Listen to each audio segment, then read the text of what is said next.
But we wanted to get our keynote in at the mid-peak part of the day here, and he's got a great speech, and he is a tremendous writer, tremendous blogger, and I'm proud to know him. Please help me welcome from the Gun Rights Examiner, David Codrea.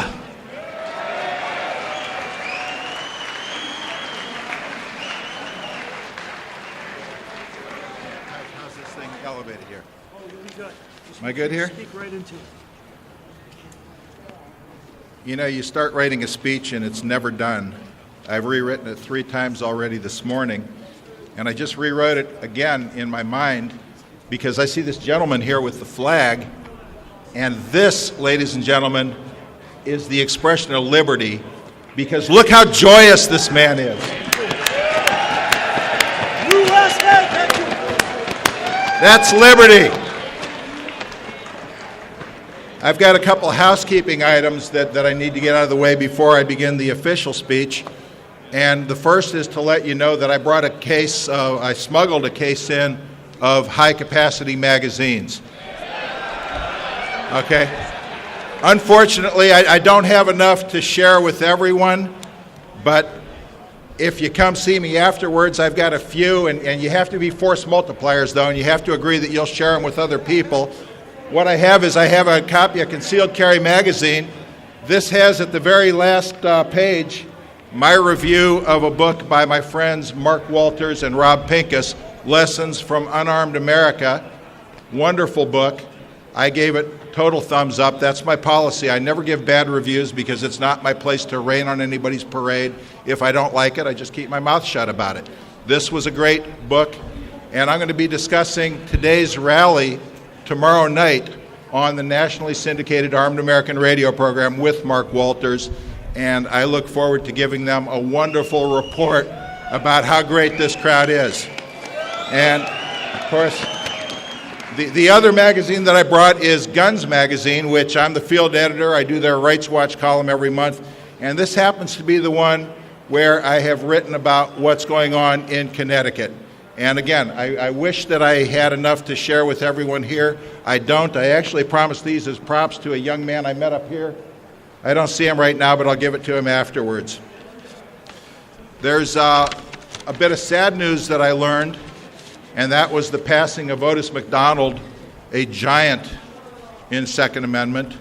This was the man whose lawsuit in the city of Chicago codified once and for all at the Supreme Court level that the Second Amendment, no, it just doesn't apply to the federal government. It applies everywhere. It's the supreme law of the land, and Chicago has to obey it just as everyone else does. I have a personal anecdote about Mr. McDonald. I met him a couple of years ago in Chicago at the Gun Rights Policy Conference that the Second Amendment Foundation puts up, and I told him at the time how honored I was to meet him, and I said, you know what? In my entire life, I've asked 2 people for their autographs.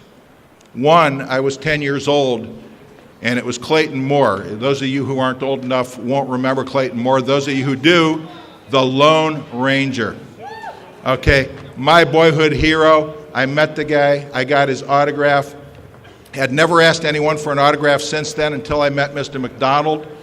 And we were standing in the middle of a hotel lobby. There was no real desk to write on, so Alan Corwin of Gun Laws actually graciously lent his back as the writing surface desk, and I've got a picture of that, and I've got Mr. McDonald's autograph, and it's something that I will treasure, and it's very, very sad news about his passing. This was a champion, and I think that we all just need to take a second in our hearts to remember the passing of a man who did a lot and that we owe a lot, that we'll never be able to pay back, but we have to just be able to remember him in our hearts with gratitude. Now, one other thing, I noticed that there are some people walking around bearing arms today, and I also noticed that some people are nervous by that.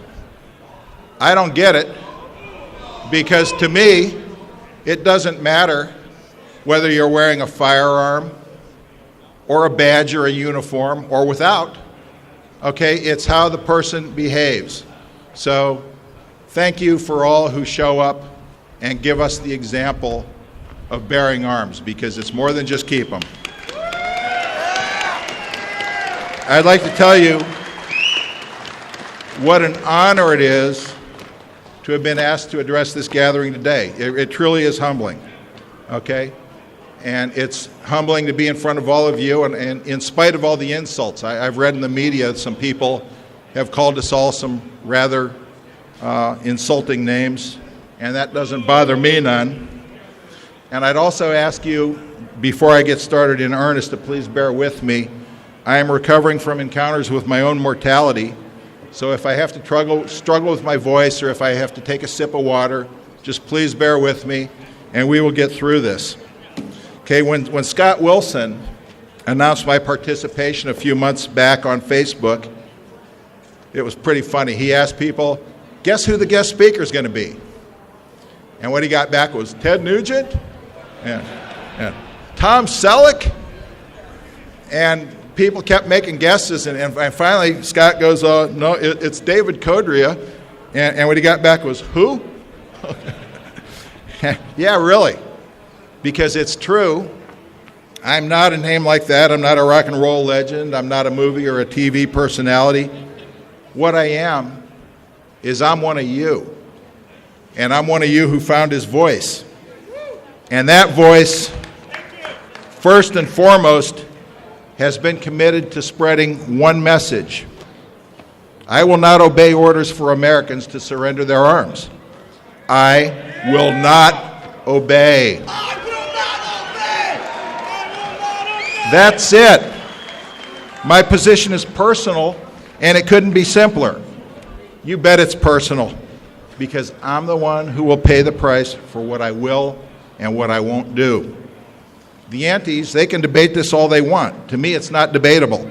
They can pass whatever edicts they like, and while I'll oppose them and I'll fight them, ultimately, my choice is that I'll not obey them. And I'm done backing up and compromising. Okay? It may seem funny asking some guy from Ohio, but I heard they were asking who's here from the various states, and I'm here from Ohio. And it may seem funny asking me to come and address a rally in Connecticut. I would like to share I do have a connection. The part of the state I live in is called the Western Reserve. And that was once a portion of land claimed by the colony of and later by the state of Connecticut. And as a matter of fact, my neighborhood in Hudson is called the Connecticut Colony.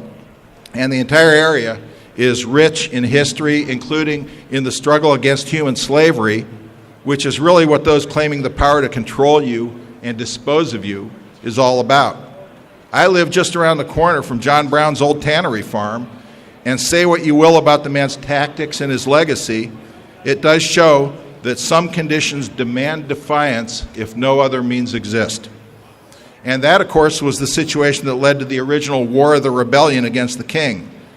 People would not put up with what they came to view as the intolerable acts. Oh, they did for a while, until the damn fools came for the guns. Note that I did not call it the Revolutionary War, because the true revolution was ideological, the realization that free men don't need rulers, that the function of government is to secure the blessings of liberty, and that we, each of us, have certain unalienable rights endowed by our Creator, rights which cannot be legitimately taken away from us by a tyranny of the majority, as now exists in some areas that identify themselves by that most Orwellian of terms, progressive. Okay, you know, war is peace, freedom is slavery, ignorance is strength. I have a saying I use on my blog, The War on Guns, Notes from the Resistance, that I've yet to see refuted. With progressives, every day is opposite day.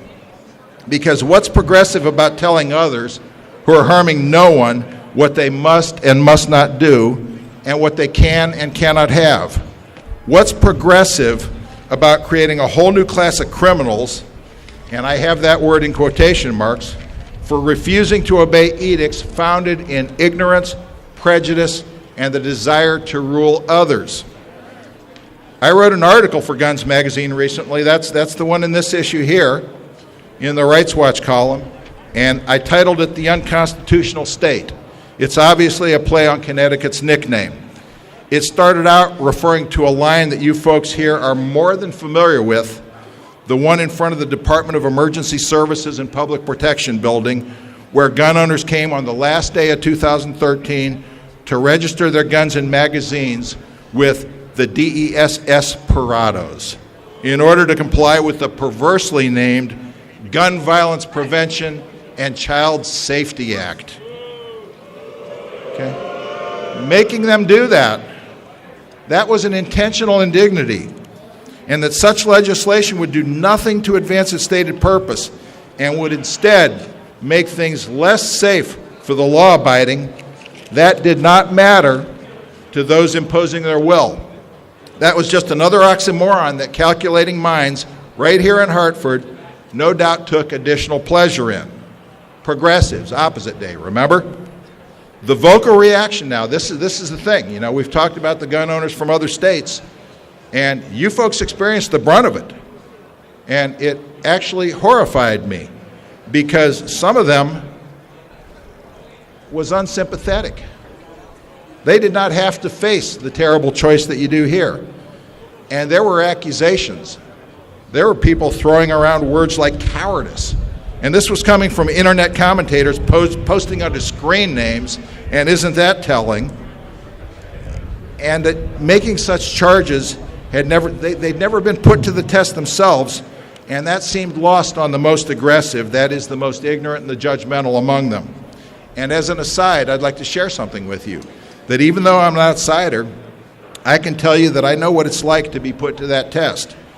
Because I was living in California when they passed a law requiring us to register our assault weapons, okay? And I went to a meeting where the California Department of Justice distributed the registration cards. They told us that we had to fill out, and they used the keyword submit. That is, basically, it was a meeting where they dictated to us the terms of our surrender. Okay, well, I went with two of my friends. They're fellow troublemakers, and in front of hundreds, we tore up the damn card and told them in no uncertain terms that would be the only one they got from us. Now, we did it. We did it knowing full well we were putting ourselves out there for scrutiny and more. And I'll never forget this one woman, and I promised my wife, I had this written into the speech. She goes, oh, please, in front of all those people, don't call her a cud chewer. So, okay, honey, I won't. Okay. But she calls out, sir, they don't speak for us. And I thought, yeah, I sure don't, lady. Remember, I told you at the beginning, I speak only for me. Anyway, if you'd like to learn more about that, if you do a search on my name along with the professional face of evil, you'll get the details on that little encounter if you're interested in learning more. But it struck me then, it strikes me now, it's a hell of a choice to force a person to make. But back to some of these finger pointers who don't understand, who haven't been put to the test. If one is to be laying blame on anyone outside of the evil citizen disarmament demanders, and what a word that is that the Bloomberg people use, and their useful idiot enablers, many gun owners would do well to look at the direction of three of their fingers whenever they point one at others. Because after all, how many of them have filled out Form 4473s or applied for permits to carry their guns? And truthfully, in light of shall not be infringed, those are acts of compromise and surrender. It is. So for them to be pointing the finger at you is absolutely wrong.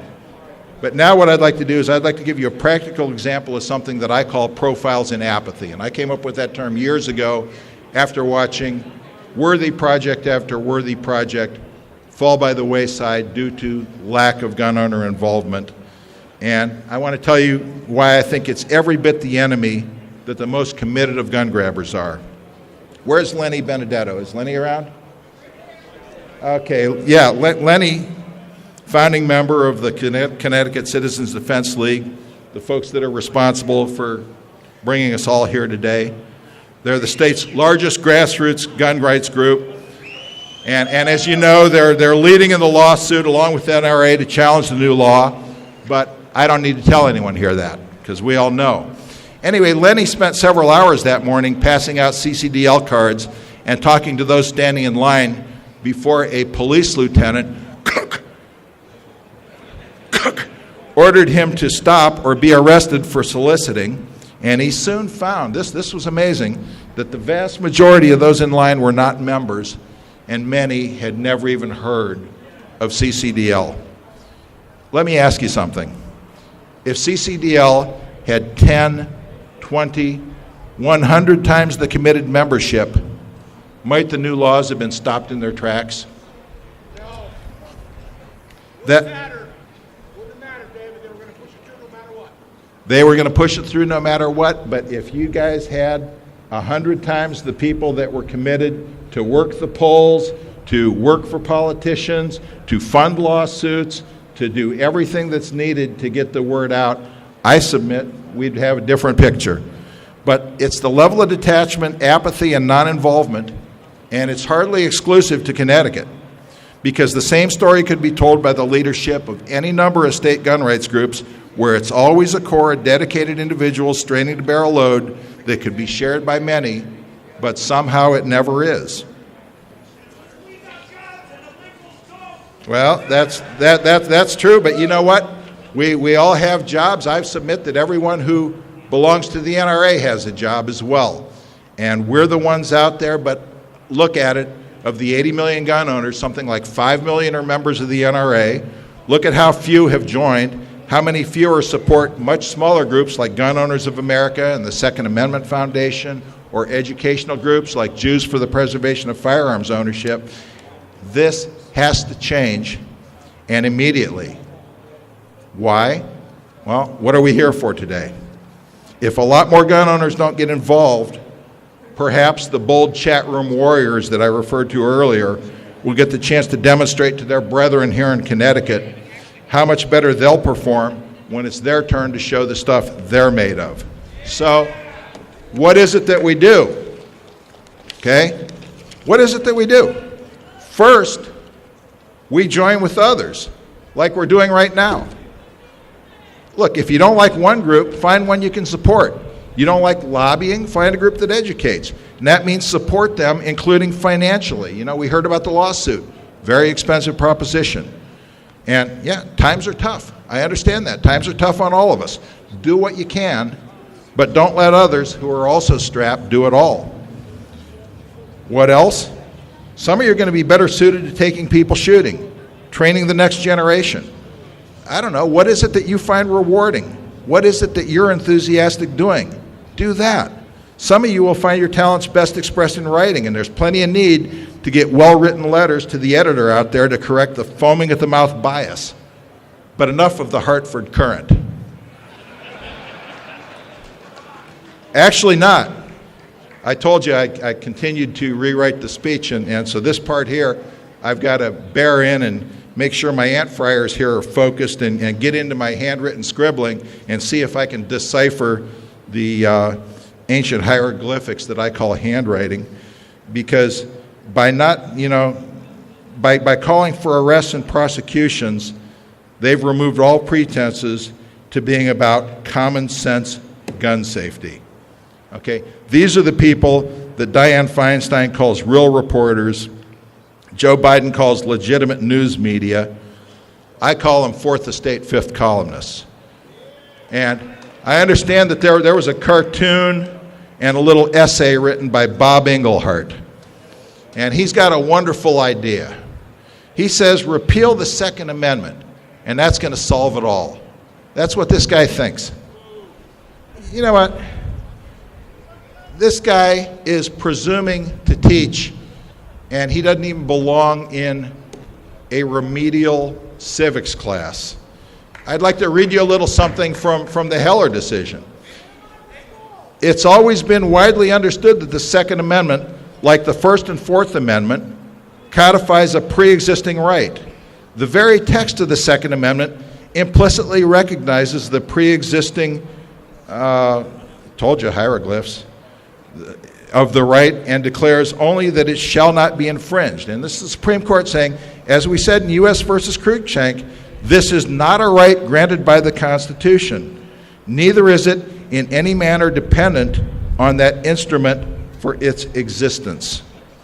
This is our right, and this is something that the progressives don't understand. They somehow think that our unalienable rights are somehow privileges bestowed upon us by our masters in government. They think that's the way it's supposed to work. This, of course, is the UN theory of rights as well. You can have what privileges we say until we say you can't.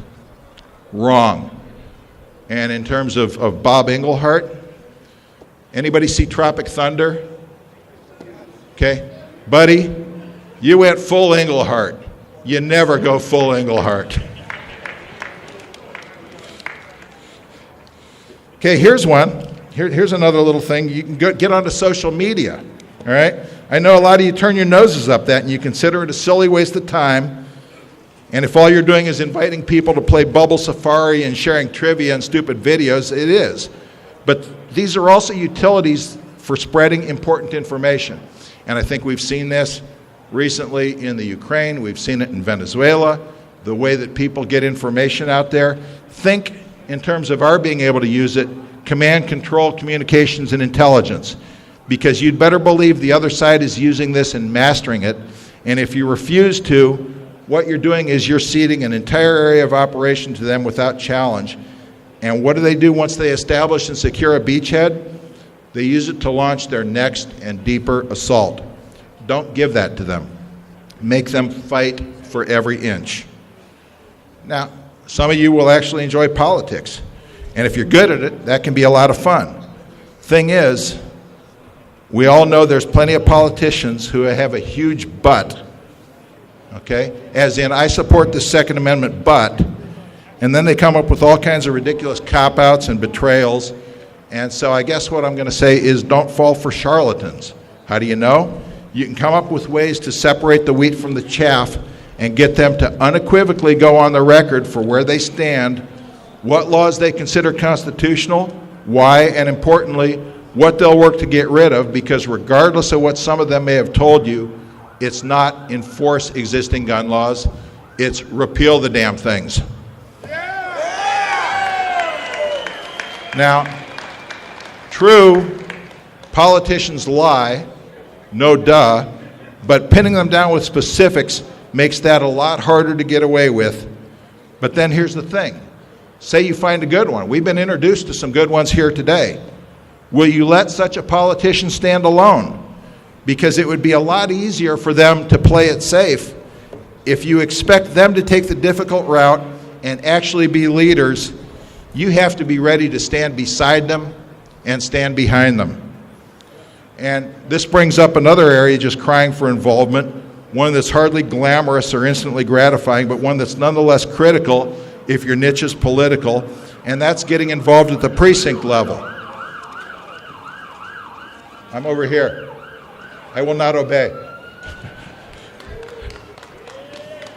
Getting out the vote and directing party choices. A friend of mine, Dan Schultz, has put together some real good information on this. Right now, he tells me over half the precinct committeeman slots are vacant in both major political parties in this country, and that cries for freedom-minded people to fill up those slots. And again, if you want to learn more about this, if you Google precinct projects and my last name, that'll get you to some links where you can learn a lot more. But now here's the thing. All this stuff I've just been talking about, it presupposes that we're living in normal times, doesn't it? And things are hardly normal in Connecticut right now. The state is trying to ram intolerable acts down your throats, and it looks like a critical mass of you are telling them that you're not going to cooperate, that you refuse to obey, and that you will not disarm. And see, that's the first step, even before fixing on what you will do, like join a group or engage in activism or participate in politics. We have to come to grips in our own minds with what our own conscience will allow us to do and not to do. And the rest of gun owners, not just in Connecticut, but the truth is in the entire country, are watching to see what happens here, and they're going to take their lead from you. From you. That's right, you. Because, let me tell you something. By virtue of the fact that you are here today and others aren't, guess what? Like it or not, you are leaders. What, did you think that it's just us guys up here at the microphone with our names on the program? Remember how I started out this talk? I'm one of you. And remember how I said it's personal for me and I will not obey? I didn't say we, because I can't speak for you and I can't demand that you make a terrible choice that no one has a right to force on you and maybe pay a terrible price that no one has a right to demand from you. Only you can make that call. So speaking for myself, I can stand here in front of this monolith to the state and I can let them know one simple truth. I will not obey orders for Americans to surrender their arms.